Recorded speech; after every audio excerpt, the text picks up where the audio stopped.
The big striped tents are popping up everywhere and fireworks are filling the shelves. Columbia Man has a permanent structure and a more permanent mission. KOMU 8's Elyse Pickle joins us here. Elyse, you met someone who sells fireworks at Christmas? I did, but it's true. Bob's Fireworks makes most of its money now. But the way Bob GERAU talks about fireworks, it makes me think the money takes second place to the sights and sounds of Independence Day. But I believe it's the intensity of the color. I'm just a connoisseur of fireworks. And they've sparked Bob GERAU's interest for almost 45 years.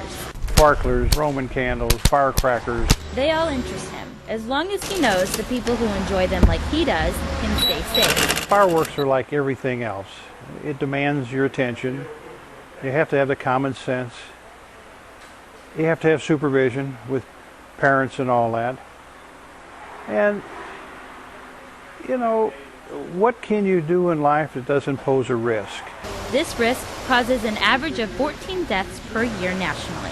Even if you're having one fatality that relates to fireworks, then you certainly need to take some action. And the reason for that is because fireworks discharge accidents are so preventable. And Bob agrees safety's a priority, but the likelihood's the same as... Look at the golfers. You're on a golf course, you can get hit with a golf ball. Just play it safe. You know, follow the discharging instructions, and you should have a safe 4th of July. For Bob, there's no other holiday. You know, if they don't have fireworks in heaven, I'm not going. Yeah. I hope they have good ones up there.